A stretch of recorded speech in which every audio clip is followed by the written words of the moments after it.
Welcome in, one and all. It's All Pro Lines, the podcast, comedy, football, talk. That's what we do here. I'm your host, Kostaki Economopoulos.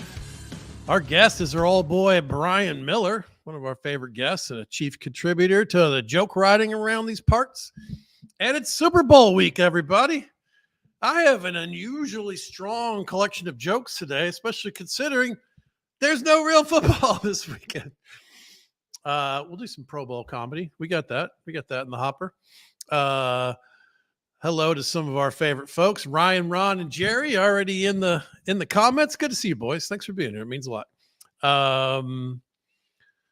Yeah, we got some announcements. Let's do a few announcements. BetMGM, one of our friends, and I think the gambling rules are very strict. I have to be careful with the language. I think we have to say they're our friends. We can't say some of the other words that you might use here. Our friends at BetMGM, they have a really unusual offer. I'm sure there's some tricky, sticky points where you have to leave the money in and roll through it or whatever, but you bet $5 and you get $158 in bonus bets. And the link is everywhere that you're looking at All Pro Line stuff. So if you're going to do it anyway, use the link, and it's like a little thank you to the podcast that you love. That's all. Underdog Fantasy also will match your initial deposit up to $100. That link is available too. All the social media platforms have a link tree thing with all the clickable stuff. And whatever platform you listen to this to, not on here, not on Facebook or one of the social media ones, but the platforms like Apple and the iTunes and the Amazon, wherever you listen to the podcast, go to that place and write us a 5-star review. That helps the algorithm know that we're doing good stuff and helps spread the word. So thank you in advance or in the past for that. Gigs. I got some great gigs. This is one of my favorite things. I'm going to Hastings. The Grand Island, Nebraska universe has always been really good to me. I've done New Year's with them a couple times. We've done some big theater shows. We've done some gritty, like hotel bar things back in the day. I've been working with those guys forever. I wish I could clone them and put them all over the country. They do a great job promoting and get 100% behind comedy. I'll probably tell jokes to like 700, 800, 900 people this weekend over the course of 2 shows with them. Hastings, Nebraska, this weekend. 3 weeks from now, 2.5 weeks from now, I'm doing a little run of breweries that I put together myself. The other end of the spectrum, little tiny places that have beers, grown-ups enjoying comedy and drinking weird beers together. I love this kind of stuff. I'm doing Frankfort, Kentucky, Huntington, West Virginia, Evansville, Indiana, and Owensboro, Kentucky. Boom, boom, boom, boom. They're all bars. 3 of them are actually like microbreweries. So come see me on that little run. That'll be fun. All right. Hey, Marge is here. What's up, Marge? Thanks for coming in.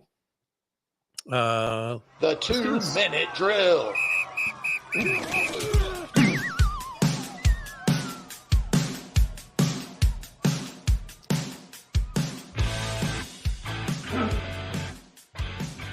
All right, I can clear my throat 3 times on a professional broadcast situation. I don't know what do the big time pros do when you got to do that. It just doesn't sound good on the radio or on the television or in a podcast situation. Apologies. Super Bowl week. It's exciting, man. I love it. This time of year, I'm always a little torn. I'm sad that football's almost over. I'm excited that some of the best, most exciting parts of football are ahead. I'm looking a little bit forward to not having jokes due every Tuesday morning and getting up at 4 something and prepping and, but yeah, Super Bowl week is pretty cool. There's a lot of football news going on. It's not just the Super Bowl. It's all the other things, man.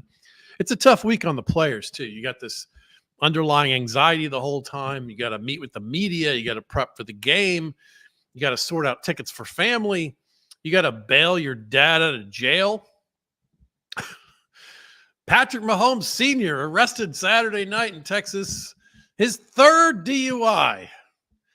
It's a shame Patrick Jr. can't throw him a few bucks for an Uber. Dad, get your shit together. You won life's lottery. Get a driver, name him Bitterman, and live like Arthur for the rest of your life. This is easy. This is not complicated. You should have explained to the cops that Brittany and Jackson were talking your ear off and drove you to drink. They'd be like, "Oh, I'm sorry. That totally makes sense. Sorry, sir. Let's call a cab and get you home." That's how hard parenting is. Even when your kid is the best quarterback of all time, you still have to throw back a few to survive the stress of it all, right? I got a kindergarten kid who fled the classroom last week because she had to be chased down the hall by a teacher because she thought a gerbil was going to pee on her. Cue the Jägermeister. Parenting's hard. This is the 58th Super Bowl. I believe it's the third without Tom Brady. So that's fun. That's nice when you can. 49ers Chiefs. That sounds like an actual beef from American history. Average Super Bowl ticket price, a record $10,700. It's about the same as a month's rent in LA. It's a lot of money. Can we get Brady in here to do a little deflation? The Super Bowl is so expensive. At this point, your best chance to see it live is to get really good at football and play in it. Sure, 10 grand sounds like a lot, but you also get a 13-minute Usher concert. So that's nice. Usher's a funny name for a singer. So like the 9th most important person at a wedding? That's what you name yourself? Hey, NFL, can we cool it with the Roman numerals at this point? LVIII sounds like the name of a singer I never heard of who might be in a halftime show. Like next year it's going to be Super Bowl LIX. It's a travesty if Kiss isn't the halftime show. That would be ridiculous if lick it up. I'm going to start using Roman numerals when people ask me how old I am, just to hide my age, confuse them, leave them in a little. I'm XIV. See you later. What is that? 50 plus 5 minus 1. It's confusing. All right, I've been pitching this for years. I want an undercard game. Super Bowl Sunday. Super Bowl's at 6:30 Eastern p.m. You got all day. I want a 2 p.m. game. The two teams with the top 2 picks in the draft play for the number 1 overall pick, right? Bears, Commanders. Winner gets Caleb Williams. Fun. Or not. Get the 1 and trade it for 3 1s and a 2 and a receiver you never heard of. Whatever. You do whatever you want. Trade for the number 1. Play for the number 1 overall pick. That's fun. Punxsutawney Phil's got a 39% accuracy rate. I can't believe it's so low. The Falcons signed him to be their quarterback. Like, that's our wheelhouse, baby. 39% sounds a little high for our quarterback. Sometimes Phil sees his shadow and retreats, like the Falcons' offense. A groundhog would actually be a better mascot for Atlanta, because in Atlanta, the same thing happens over and over and over and over. Hey, look, we're 7-10 again. 6 more weeks of winter he gave us. Could be worse. Could be 6 more weeks of Pro Bowls. That would be bad. You know why the Pro Bowl is sponsored by Verizon? Because you have to call around to find someone who gives a fuck. That's why. Flag football, which for the quarterbacks, not really much of a change. Football with no tackling. I've seen that. I'm a Falcons fan. I'm not interested. Can we take it easy with the Taylor Swift hate, America? CBS showed her for 44 seconds in the AFC Championship game. Less than 1% of the take it easy. Weak-ass men. Not scared by powerful women. She's good at stuff, and she's successful and rich and beautiful. You can debate beautiful. I think she's beautiful. And the conspiracies. Let's say you're jaded and suspicious. Just as a for instance. I get it to some extent. I understand it's a complicated world and things aren't going your way. But what's more likely, seriously, an elaborate conspiracy involving hundreds of people fixing the games and it's always been kept a perfect secret, or that 2 people fell in love and the Chiefs made it to the Super Bowl? Oh, the Chiefs are in the Super Bowl. It must have been fixed. It's the best quarterback of all time and the best coach. And they got a great defense and they play in a weak division. It's like the fucking Patriots all over again. If the Panthers are in the Super Bowl, maybe you look around like, hey, what's going on here? If the Falcons, I give these rigged conspiracies 1 star, as in, if it's fixed, Why haven't the NFL ratings darling Dallas Cowboys sniffed a Super Bowl in 28 years? Why didn't the Bills win one with DeMar Hamlin holding the fucking... Of course, that there would be so many more better scripted situations if you were scripting it. Speaking of the Cowboys, Dan Quinn is the new Commanders head coach. He's the perfect match for Washington, D.C. He's old, he's white, and you wind up thinking, this is the best we could do. This is the guy. Okay, all right. New Panthers coach Dave Canales. Not sure I'm even saying that right. He's new to me. Dave co-wrote a book with his wife a year or so ago. Among other things, he had multiple affairs, cheated on his wife at the bachelor party. Boy, I hope he's better at keeping the playbook a secret. It sounds like co-writing a book with your wife. It's not really what happened here. It's more like signing your name to all the terrible stuff she made you confess to. Like, yeah, did it. I was a drunk jackass. Jim Harbaugh reportedly making $16 million a year. That's like a good whiteout. That's not even like great whiteout money. That's like good. That was less than I thought it was going to be. All the talk about the money and the thing and the teams couldn't get him because he was too expensive. 16 million. What? Doesn't even. We know he's not blowing all of his money on expensive pants. You know what I'm saying? This is the same pants he's been wearing for the last 30 years. I'm not saying Belichick is having a hard time finding a job, but he just hit me up on LinkedIn. He's selling defensive play designs on Fiverr. Maybe Bill will start an OnlyFans page where he seductively removes his sleeves. Huh? What? Hey, Bill, we could always use another writer here at All Pro Lines. You know, you'll know we hired him when all the punchlines are on to Cincinnati. All right. The new spring football UFL announced its inaugural schedule. You can read more about it at nobodygivesashit.com.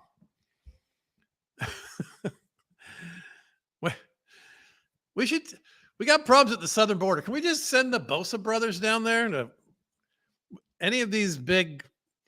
We should just liquidate the UFL and send those guys down there to tackle people and process paperwork. Seems. And finally, here's a throwback joke. We did this one before, but now it's new again. Today, just like an hour ago, Le'Veon Bell story broke.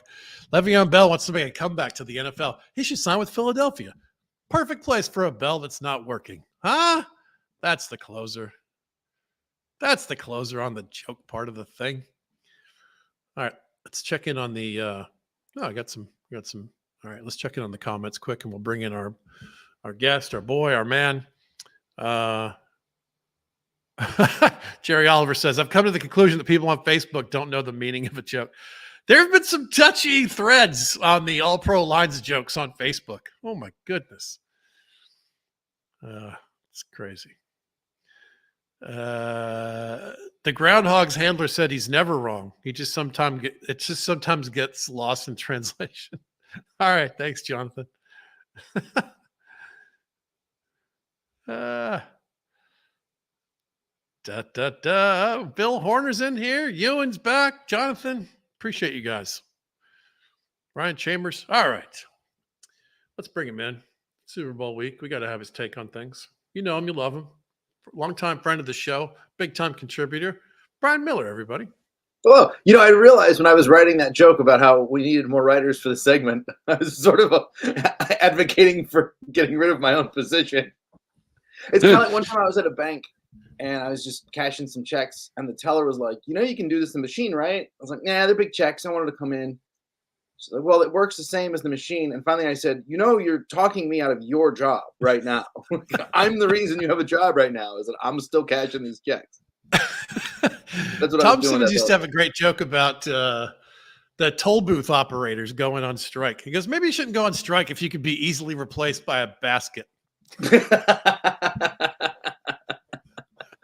He's got the toll booth operators out there on the picket line. He's like, more money. He's like, shit, we're working harder now than we were just sitting in the booth.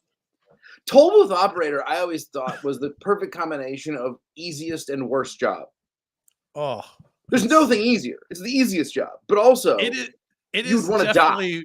There are so many jobs that as I walk through the world, I'm like, oh, so thankful that's not what I do for a living.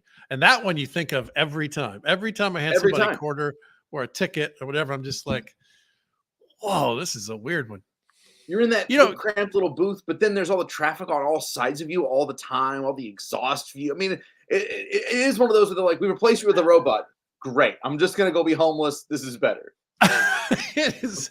There's no inside jokes. You don't get to talk to somebody for longer than 12 seconds. Just like, dude, just there's no, oh, it's so weird. What a weird job. Yeah. And no one's happy to see you, of course. No. And like your job is a function driving. of a failed bureaucracy. Your job is because we couldn't agree as a culture that we should add a penny to the gas tax. And so everyone has to stop and fucking give you $1. It's the dumbest. A toll booth is a symbol of failed politics to me. That is very interesting. I never heard it put that directly, and you're right. And it's also interesting that show me the city places with the most toll booths, and I'll show you the dumbest places to live a lot of times. Like Chicago's all toll booths, Northern Indiana all toll booths. You know, but you never like Madison, Wisconsin's full toll booths. It's like no, Madison's beautiful. They're doing things okay there. It really is like because we couldn't agree to pay for the roads as a culture that we have to have a person and pay benefits for them to take $1 and for all of us to slow down and use our brakes and then accelerate and waste the gas. And, there's a whole universe and a bureaucracy taking care of this operation that shouldn't exist at all. The environmental impacts of toll booths actually have to be huge when you consider the fact that all traffic has to slow and start all the cumulative wasted gas. Yeah. Yeah. And wasted like time and opportunity. Yeah. And they're terrible in every way. It's because we fail as anyway, that's what I think of when I go by a toll booth operator. It's like you're a symbol of human failure.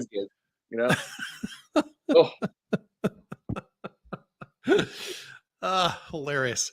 So how are you, buddy? What's going on? Good. I was just at the Omaha Funny Bone. I haven't been there in years. I used to really love that place. Yeah. Colleen said hello. Very nice. Colleen is still there. Oh my goodness. Still running the show. I would say with an iron fist, but it's more like a magic glove or something. You know, she's got that Lewis Lee mastery of it, where she just like politely nods and everyone's like, we know what to do, and her staff's just great, and it was an awesome club. Yeah, very well run. I loved it. I'm happy to hear that. That's cool, man. I wish I had some radio exposure in that town. I would love to go back and work that club. I wish you would too. I'd go back and feature for you. Yeah, right. But I had a really good time there, and then I'm going to the Caravan to headline this weekend. Nice, Louisville. Everyone in Louisville, go see Bryan. Yeah, Louisville Comedy Caravan. Come on out. Save that club. That one is one of those like every time I work it, I take a picture because I'm afraid it's not going to be there by the time I'm supposed to come back. It's so delightfully old school, you know. It is. I love it. It's It's not pretty to look at with the lights on. It's a little grimy, but man, it's got heart. Shouldn't be though. I really believe that. You know. I agree. I kind of like when they're a little grimy, and that one's grimy for a reason. It's been there since like '81 or whatever when the boom happened. It's been in the same spot, and it had every Tim Allen, Jay Leno came through there, Roseanne. All the way through, like the whole arc of modern stand-up comedy has been through that room, and it's the same. The stage is in the same spot. It's probably the same fucking rug in there. Yeah, I was bummed when they they moved before they closed the Comedy Cafe in Milwaukee, and I was bummed because the cafe had been there forever. They hadn't moved the stage. They had the same carpet, and I remember headlining there, and I'm thinking like, Bill Hicks stood right here and headlined on this carpet on this spot, and now I'm here, and like that. The specific of the space is like you can't replicate that. There's some magic that gets into the space. I agree with that, man. When I did there's so many rooms that really have that, and there's something sad about when they move too. You know, like even when they're successful and they move, you just get a little like it's never quite the same somehow. It's like you cloned your dead pet. It's close. You're glad it's there. You're happy it's there than not. It's not. You clone your grandmother. It's not quite The Yeah. baklava is not the same somehow. But it would take your grandmother like 60 years to be your grandmother again. Your cat's your cat again in like a year. The grandmother's a big time investment. You're old by the time I do get anxious when clubs move, even when they're successful, and even worse, like because they're successful. They're like, well, it's like it only seats 122. We're moving up. Like, no, you're gonna kill the magic somehow when you go to a different place. Yeah. The Atlanta Punchline is still good, but it ain't what it used to be. In that old location, man, it's so much. Those walls were filled. Everybody did that one, and every week when I was growing up in comedy, it was, just Jake Johansson and Bryan Regan. Every week was a fucking killer in that place for always. For people who believe at all in haunted houses or the idea of like spirits or energy or vibes, like if haunted houses are real, then a great comedy club's got to be the opposite. So many people had such a good time here so intensely for so long that right. Like if the evil bleeds into the walls, there's got to be some like spillover. So many brilliant creative characters came through, and so many drinks and laughs and hugs and dates and reunions and friendships. And I agree, if you're gonna believe in the bad side of it, at least embrace some of this stuff, right? It would have to be true. Plus, even for the most part, even comedy club bad things are usually become funny. Like the heckler who gets kicked out of the weird drunk, or the super high lady who falls asleep. Like at Acme, this was I don't even know if I told you this. Like maybe 6 months ago at the open mic at Acme, an astonishingly drunk, I think high on some other things as well, couple or lady came in and wandered downstairs into that like lower the sub basement where they have like the escape room and more of those offices, and disappeared. Right. And we had to launch like a 5 comedian search party during the show with the help of the managers to wander around downstairs. It took us 20 minutes to find this girl in like the bowels of this old building. She was sleeping under a stairwell. What? Yeah. Even if it was happening, it was like the Hardy Boys in the case of the missing, floozy or whatever. And so we were like had flashlights down there, but we were having so much fun looking for this girl and making jokes, and it was great. So the stuff like that, where you're like, I mean, I'm sure that honestly, the manager probably wished it hadn't happened that night that he was working, but it was super fun for us, and everything worked out great. See, that's another club that has so much history and just so many good comics and so much good management and good crowds and smart people that were enjoying comedy, and the sound is good and the ceiling's low and the walls are stone, and it's just like, it's got heart, man. It's so great. And I've been going there forever. I told this story when I was there. You know this story. That's where I used the payphone in the lobby to get the results of my first AIDS test. That's how long I've been going. I love that's the funniest thing in the world. That was 3-decade-long girlfriends ago. We were kind of new, and we both took AIDS tests and mailed them off, and you had to call and get the results. And of course, there's not a payphone in the lobby there anymore, but that's what I stood there nervously like, oh boy. Here's the funny thing is, what if it was positive? Like you had a show that night, man. And you're just standing at a comedy club payphone like, that's not good. And at the time, it was way scarier to get AIDS. I was going to say, this was pre-Magic Johnson shows us the way. Right. This was like, it's pretty much a death sentence. It was terrifying to get an AIDS test results back. You know what I find interesting, and I just did it. And I see why we do it, because it's actually such a nice story. When Magic Johnson got AIDS, it was so sad. It was, the AIDS crisis was so terrible, and Magic was such a beloved guy, and it was just such a gut punch of a story. And so then now, the Magic has persevered, and he continues to live this like successful, healthy life is so great. And so I totally see why people like use him now almost flippantly as this like positive sign. But people always talk about Magic cured AIDS or Magic beat AIDS. And like, what about the doctors who developed all those drugs that he takes to keep him alive? Like, we don't credit the doctors. It's like Magic did it because he dunks. He also beat AIDS personally. It's like he beat AIDS in a game of horse and he gets to survive or something. It's like, no. He's a very healthy man who got excellent medical care. Yeah, that's right. He was lucky. Couldn't be happier. And he was in the hands of doctor. Right. Maybe he was the face. Doctor's name like Magic Feldstein or whatever his last name is. And he was the face of the arc of figuring out this disease, right? Yeah, totally. All right. But at the time, nobody was like, "This is going to be inspirational." Yeah, no, not at all. No, we had to fight about whether or not he was allowed to play, and what if someone was bleeding on the court. We had some ugly conversations. Woof. Yeah, but that's kind of gotten swept under the rug a little, of history. It was a scary time. I understand the initial oh yikes, All right, football. What's going to happen? What are we doing here? What's gonna be? Well, I'm flying back from Louisville very early, so not as much on the national radar. Yeah, I'm flying in. My flight's late. I'm missing some of the game. 8:00 in the morning or something. I mean, I'm flying in like bonkers. It was my only choice, obviously. Oh, okay. But yeah, I'm landing super early, and I'm all set. I actually feel like the AFC and NFC championships are the end of football for the year. I don't even think of the Super Bowl as football. It's kind of its own thing. I like it, but there's so much around it. The football is kind of like part of the experience, but the Super Bowl is really this like mega capitalist cornucopia of clout chasing and cash in, tie in. I'm not even saying that I enjoy it. I watched the whole thing. Yeah, no, I hear you. It's kind of like New Year's. It's when the amateurs come out. The Oscars isn't a movie. Right. It's kind of about movies, but movies are a little part of what the Oscars is. So the Super Bowl, I always like, football's over, but we'll find out who wins the Super Bowl. I think it'll be a pretty good game. I think that, I don't know. I think it's funny for all the complaints about the same teams are in it and all this conspiracy talk and blah, blah, blah. It's like, it's pretty hard one to call. It's pretty tight. Yeah. Lineup matchup.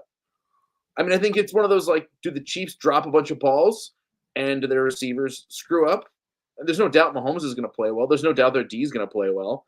If they catch the balls and the kicker does all right, then they'll probably win. But then there's a world where they just fizzle. I think the 49ers are more likely to be the most consistent team regardless. Purdy could throw 3 interceptions. That could happen any game to any quarterback, but almost any quarterback. But I think the Niners are going to be the Niners. And the question is, do the Chiefs do the thing where they're looking like they did the last couple weeks or maybe, mid-season? Right. Yeah, were you surprised when you heard the spread? Because I was like, wait, what? What is the spread again? I heard it early, but what is it now? The Niners were favored. They came out 2.5 and then went down to 1, and then it sort of settled in by 2-ish, depending on where you're looking.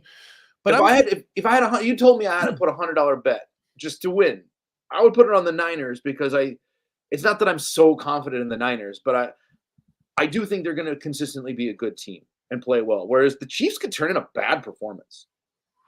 I just feel I feel like the Niners barely escaped the Packers, and then and the Chiefs went to Buffalo and went to Baltimore and dominated both of those games. They have the best quarterback in the history of the NFL, and the other guy was literally Mr. Irrelevant. How do we not make Patrick Mahomes a favorite in this game? I was just surprised. Yeah, I mean, I agree. I mean, I just think you've seen Patrick Mahomes' team let him down so much this year. They really have. I mean, that Kadarius Toney's you're not wrong about that. Yeah, you're right. Staggering. And so there were just times his team was just letting him down. I don't think Pat Mahomes was ever playing bad football. And also, I'm going to say Andy Reid's schemes didn't seem quite as inspired early in the season. Maybe Andy Reid is kind of got a little of that LeBron vibe to him at this point. He's been so good for so long that he's like, I'll turn it up when I need to be. Because, I mean, in a sense, right? He's like, I got some cool shit thought up. Let's sit on that till it gets a little colder. We're going to be fine in October. Maybe. I don't know.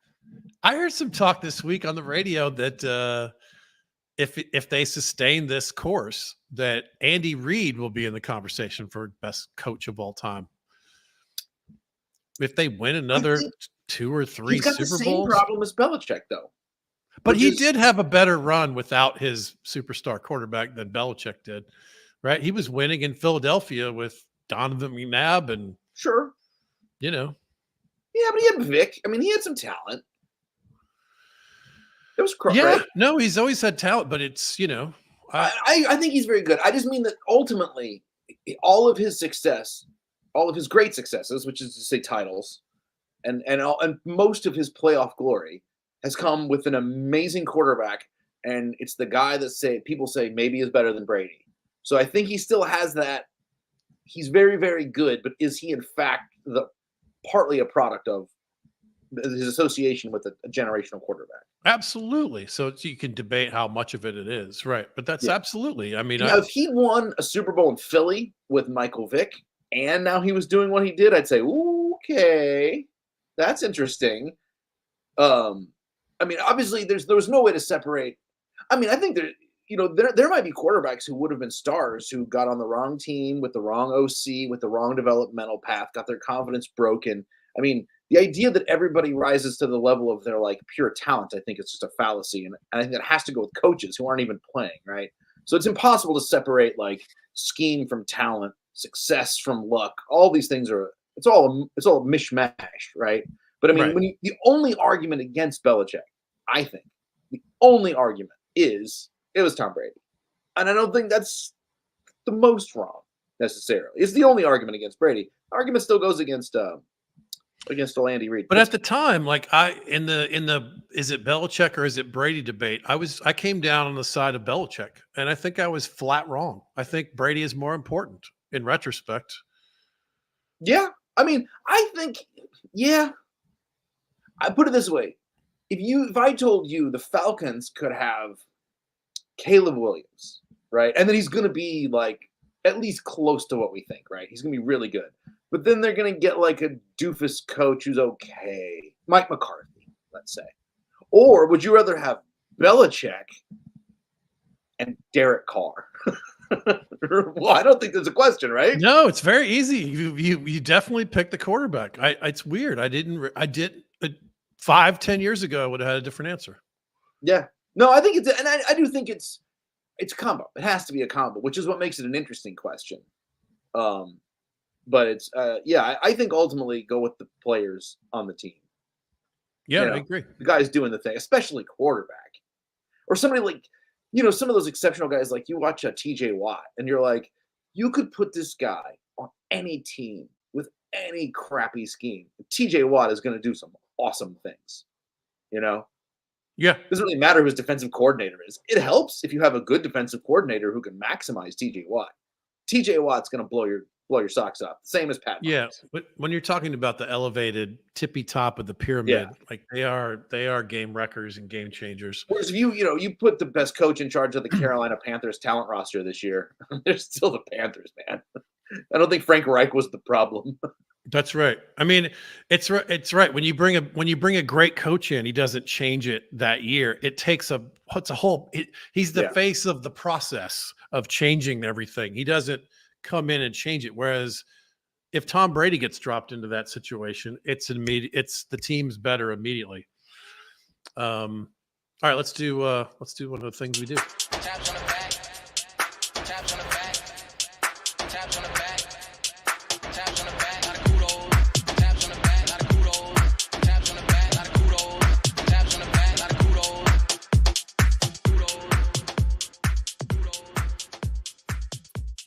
I'm going to give kudos to Patrick Mahomes. Yeah, that's what I was going to do. Really? Yeah. I think he proved this is a weird reference. Today on the way to school, which by the way, school was almost canceled today. This is proof of the pussification of America. We almost canceled school today because it was raining. That's how soft we are in Los Angeles. Well, that's like an LA cliche, right? Is that it rains and people in LA panic. It was really a problem. Is it like flash flooding?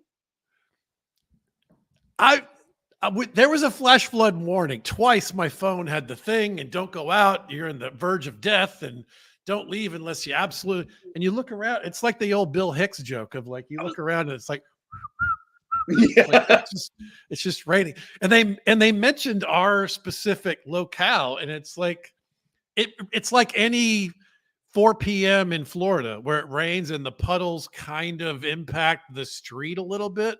Sure. Like, all right. It's raining. Shut up. Let's go to school. What are you doing? Well, I don't said know. by a road comic, by the way, who's driven through every man of weather. I was just in North Dakota where they told me I needed to have a candle and a coffee can in case I get stuck and I won't die, and bring a snack and some water and some matches. And yeah, I know. I find it weird and puzzling. Anyway, so we did go to school. They changed the alert. Last night at 11:30, I got the alert with the don't move out of your house till 9 a.m. because of fear of death, because of flooding. And then this morning it was whatever. They had changed their minds and school was on. So on the way to school today, one of the DJs, it's like a friend of a friend story. So I don't know. But according to the DJ, one of his buddies was a nanny for the Mahomes family. And she was there like before even the whole plane took off in terms of the career arc of Patrick, and said he has been menschy and easy and pleasant and laid back and easygoing and likable the whole way through, before fame, giant fame, monster fame. And Brittany started off somewhat normal and became a raging, bitchy lunatic. Now, I don't know if that's true, but it does read as possibly true to me. And when you watch the interviews with her and you watch the interviews with him, and even the dad, I've heard a couple interviews with the dad is getting his third DUI this week. And the brother is kind of a goofy kid, and some of the chaos around and the temptation. Patrick Mahomes has kept his head on straight and is the most fucking likable, normal human possible. To me, he's LeBron-like, where the whole world is like bowing to him, and he's still like a nice person. It's amazing. So kudos to him. That's all I'm saying. It's almost exactly what I was going to say, actually. And I thought Seriously? I had this counterintuitive take. And the reason I was going to do it was I don't know if you've picked up on this, there's been a weird little burst of Patrick Mahomes hate going on in the last few weeks. It's Brady because he's won it a lot. And I really think it is as simple as people get tired of the same narrative, right? One of the reasons, there's plenty of reasons not to like Tom Brady if you don't want to like Tom Brady. But one of the reasons is people were just tired of seeing him win. You know, they want to see the Lions win, and they want to see this team in the Super Bowl. And understandable, right? Sports is a narrative as much as it is a contest, and for a fan, and we want these narratives.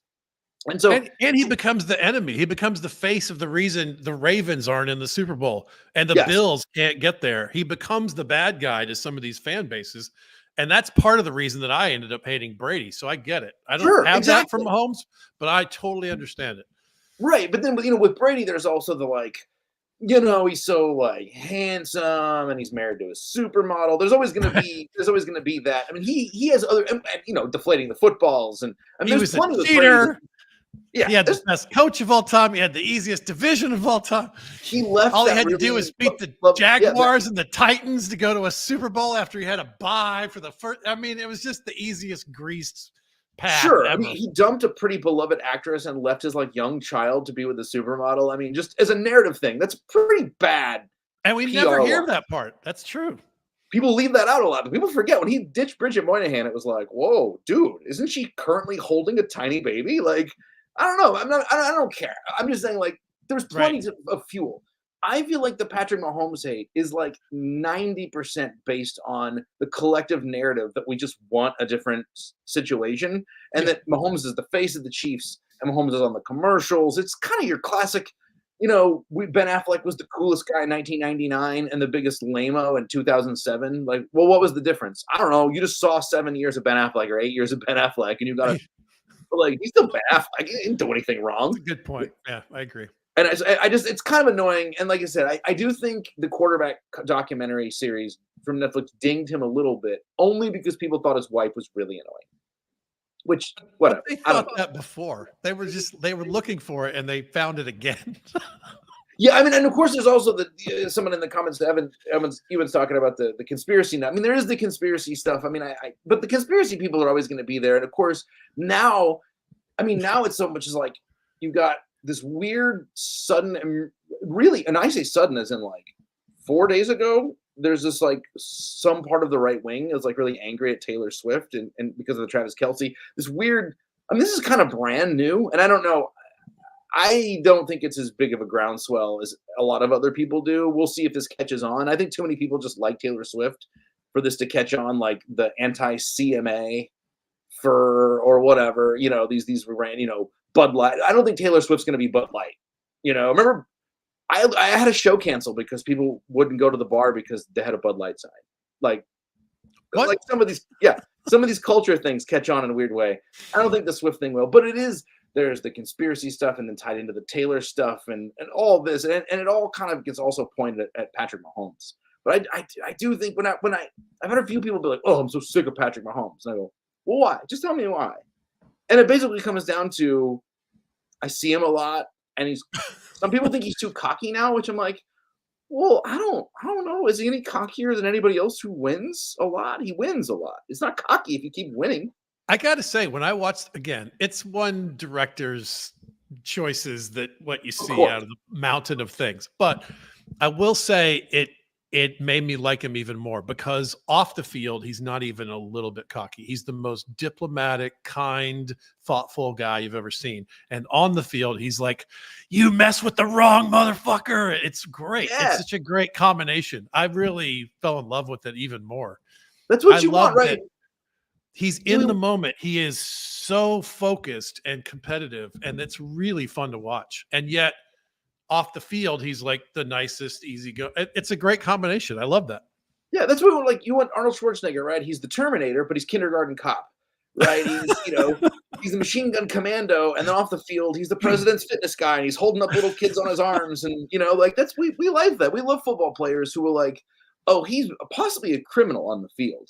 But off the field, he's charitable and sweet, and he has 5 kids and his lovely wife and all this stuff. And that is what we want. And it's like, who doesn't want that kind of cockiness? And also, I think he's pretty brand savvy, but to really, as much as I hate to invoke this guy, the slipperiness of a truly brand savvy guy like Aaron Rodgers shows that Mahomes is kind of just being like almost like an old school politician, like diplomatic and focused and being a regular guy, Right. Whereas Kelsey is a truly brand savvy guy in a way that Mahomes just is not. Yeah, I think that's true. And he's the kind of guy who's going to wind up with a flashy girlfriend, and Mahomes isn't. Again, to me, that makes him so much more lovable that he's still with the same woman from before the fame and before the thing. And he's actively catching shit from the populace about what a pain in the ass she is.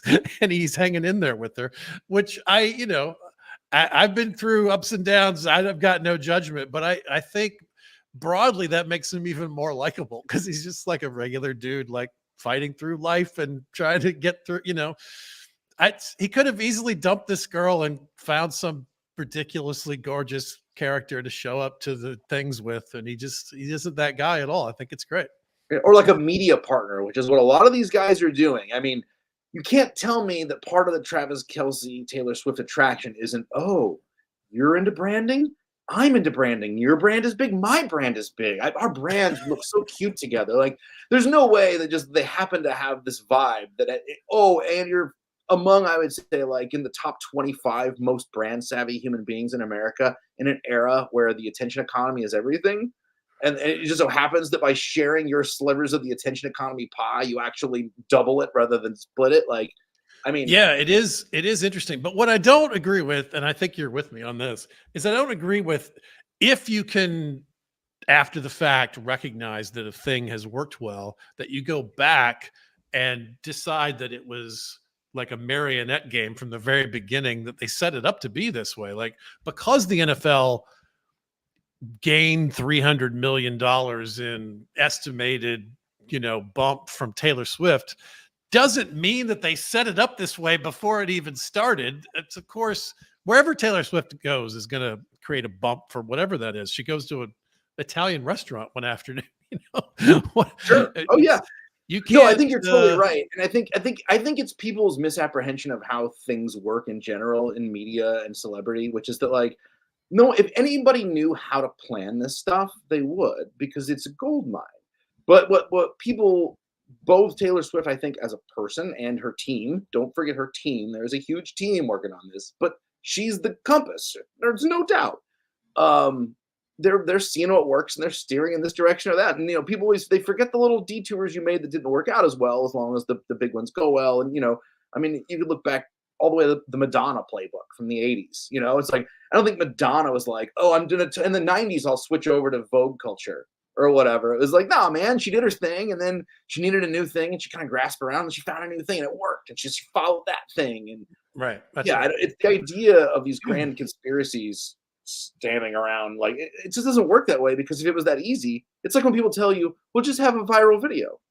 Oh, okay. Sure. It's like, that's hard. You should get on Netflix. I get that from people. Yeah. Right. Why don't you? Yeah. I get that a lot. Here's my capsule theory of Taylor Swift, by the way, is the reason it's such a big deal. There's no monoculture. She's the monoculture now. There's very few things that count as monoculture. Almost nothing. She's it right now. So what happens is then you get all these other outlets. I mean, CNN is a clout chaser like a person used to be. Everybody's clout chasing. Everybody's click chasing because no one knows how to monetize or revenue anything. But there's one thing they know is that Taylor Swift is monoculture. You put her name in a headline, you put her photo on a thing, you'll sell X% more copies, you'll get X% more clips. And so then everybody does that, not because they care, but because they're clout chasing. But then that only increases her clout. And then as her clout goes bigger, it becomes increasingly the number one source for trickle-down clout, as it were. But back in the day, in the 90s, there would have been 10 people in the monoculture this big. There would be, Julia Roberts and Troy Aikman or whatever. You name your people. There'd be a few athletes, a few actors, a couple of singers who were the monoculture. We just got one now. There's just the one. I mean, even Beyonce anymore, I don't think is quite monoculture. I'm guilty of that myself. At about a month ago, I was trying to study a little bit about the All Pro Line's Facebook page, because that's had some real explosive peaks here and there.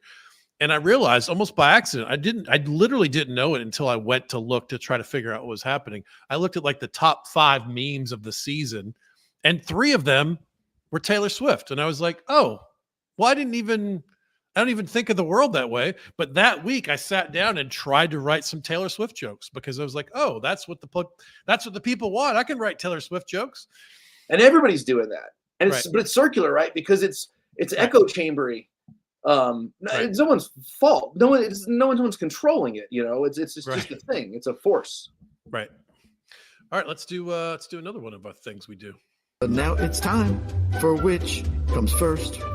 Oh yes, it's time for which comes first. Now tell me, will this happen before that happens?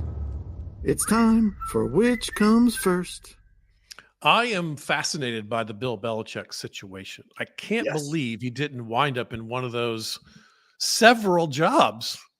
That's weird to me. I think he got kind of hung up on the first one, and then it didn't work out, and he was already like out of the conversation.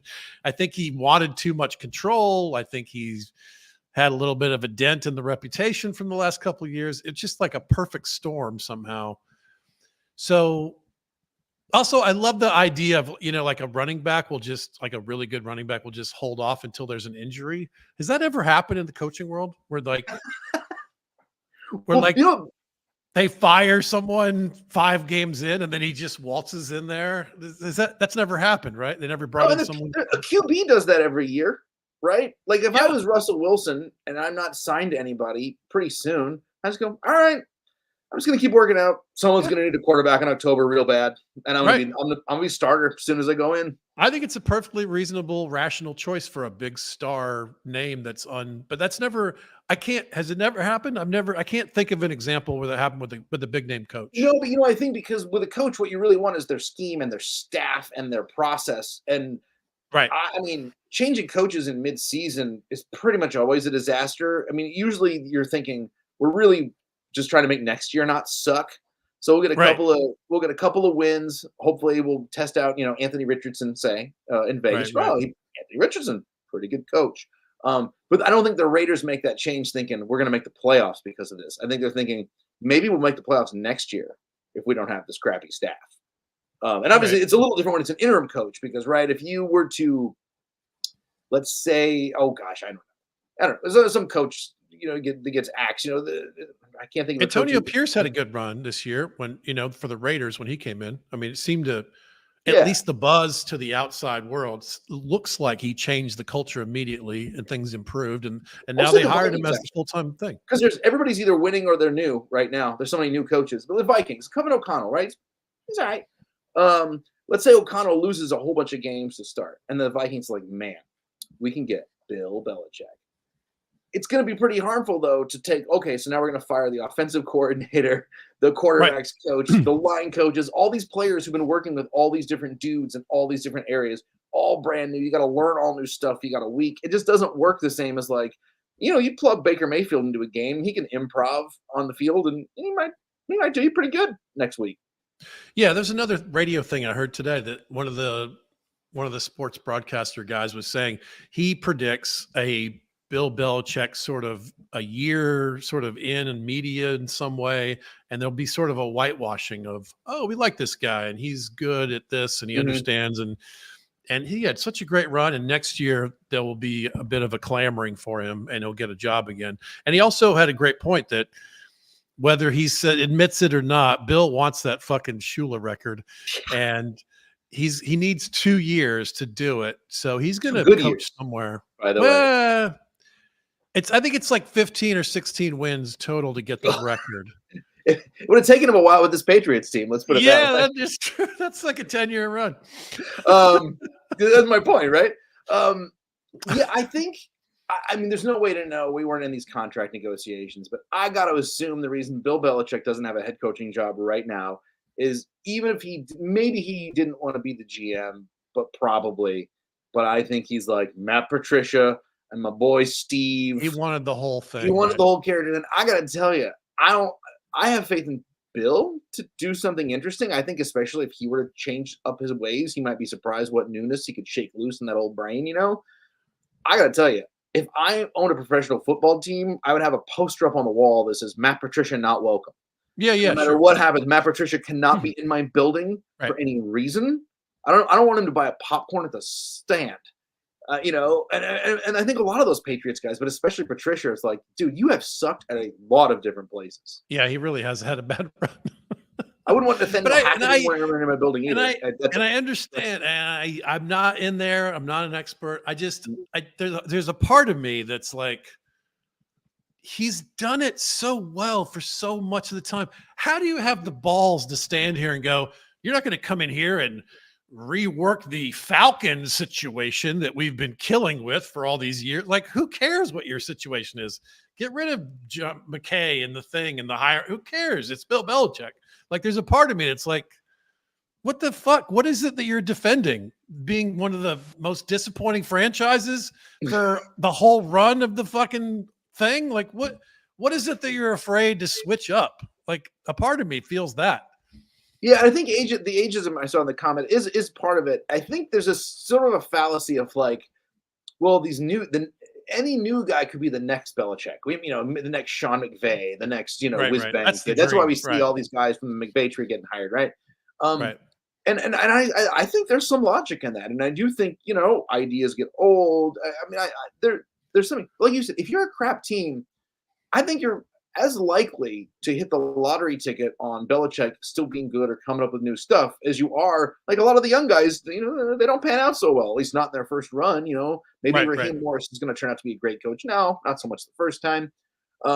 It seems like the Belichick lottery ticket is a little better odds than the random young guy lottery ticket. Absolutely. So if you're the Panthers, you're like, if I'm David Tepper, I'm like, listen, I clearly know nothing about running a football team. I'm terrible at this. I've screwed up everything, and everybody I've hired has been hamstrung, and the scheme sucks, and everything's bad. Right. We'll turn it over to Bill for 3 years. If at the end of 3 years it still sucks, we'll try somebody else. Then we've lost nothing. Right. We've lost nothing. I agree. I think the Belichick lottery ticket could still pay off bigger than more people. And I do think he will have that year off.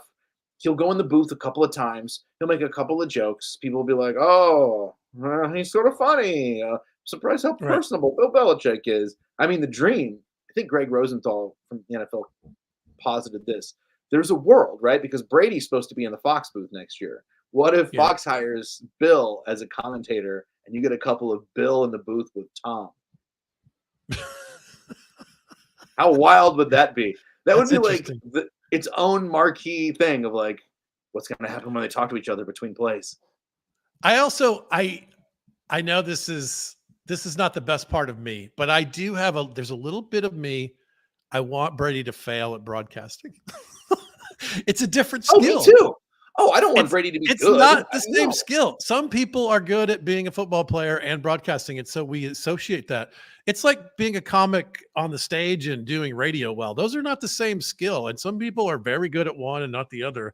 And he's going to work his ass off. He's probably in a room right now with a fucking green screen and practicing and working on reading a teleprompter and practicing with some weird game from the past. And he's definitely going to do all the homework and give himself all the chance, but there's still a non-0% chance that he flops.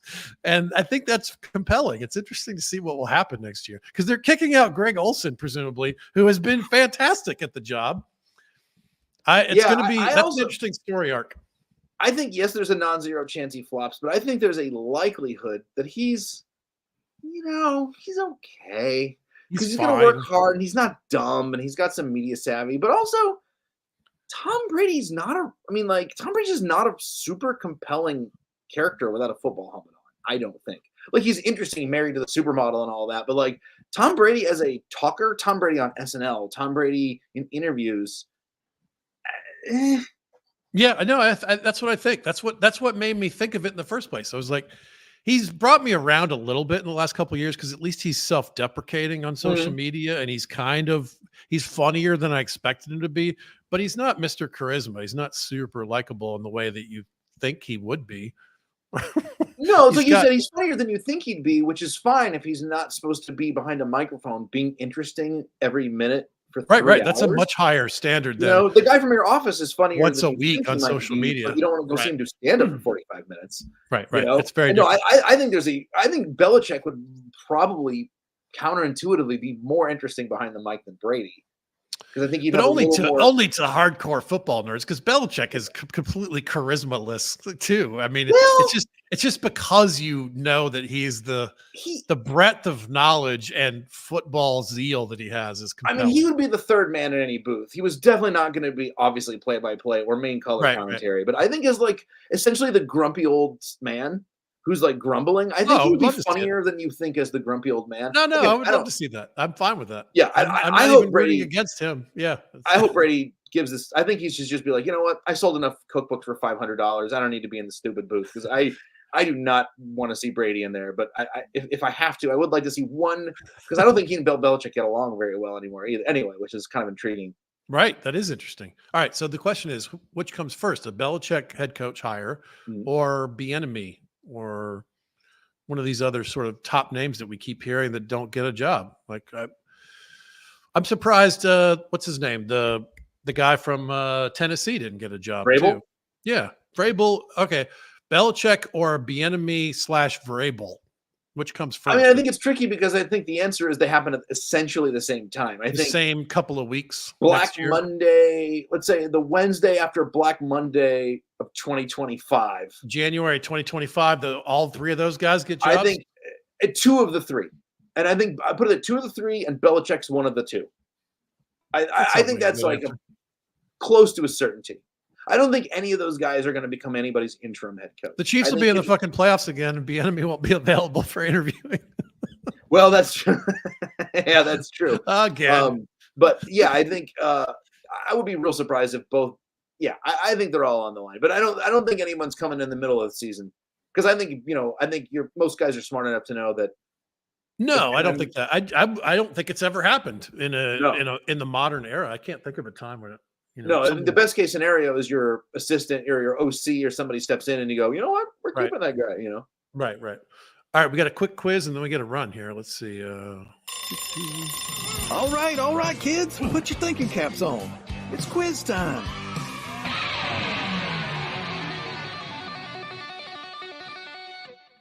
I just thought this was fun. Players from 143 different colleges have scored in the Super Bowl. How many times has a player coming out of Alabama scored in the Super Bowl? So the total is 143. 143 That's different pretty schools. Yeah. Over the course of 58 years, it's a lot of time. How many Alabama players have scored in a Super Bowl is basically the question. 12. I would aim like that or higher. Curiously, the answer is 0. Whoa. And it will continue to be 0 because there are no Alabama players on the Niners or Chiefs. Whoa. Isn't that jarring? That's wild. I thought 12 was going to be kind of dumb low. Now here's an asterisk because they don't count Jalen Hurts. Jalen Hurts scored 3 times and a 2-point conversion in a Super Bowl, but he came out of Oklahoma after playing in Alabama earlier in his career. So there's a little bit of a one's still a lot, or still like a shocking number. Very low. Right. I know. You could consider 143 different schools have represented. It's kind of weird that Alabama doesn't have one yet. Yeah, fun stat. That is a very interesting stat. Yeah, I know, right? I had it in the dock for a couple of days, and I scooped it out of there so you wouldn't see it. I did not notice that. Well, it's great to see you, buddy. If you are living in the Louisville area and you don't go see Bryan Miller this weekend, you're dumb because he's great at comedy. Where else can people find you, man?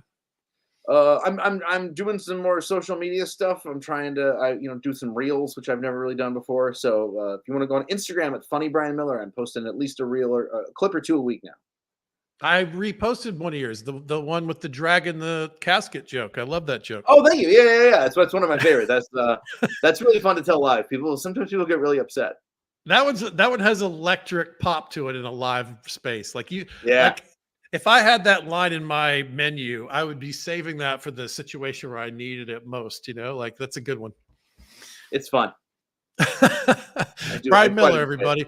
Enjoy the Super Bowl out there, you knuckleheads. Yeah. It's the last week of football for a long time, unless you count the spring football league. Should we do a quick prediction, by the way? What do you think? What's going to happen? I'm going to go Chiefs 27, Niners 21. You just told me the Niners are going to win. You had your $100 you're going to put down on the Niners. I told you it was either way. You kind of talked me into it with Patrick Mahomes saying you're like, I'll go with the best quarterback. I go, yeah, you know what? I'll give him. I think it won't be that close. I think the Chiefs win easily by 10. Say by 10. Let's say it's 30 to 20 or something like that. Hopefully we'll get to play these back next week. Yeah. All right, buddy. Great to see you. Thanks for doing it. Hey, quick programming note. We're going to do Super Bowl wrap-up next week, and then we're going to downshift into about once a month as we've done in years past. So thanks for listening, everybody. Enjoy the big game, and we'll talk to you soon.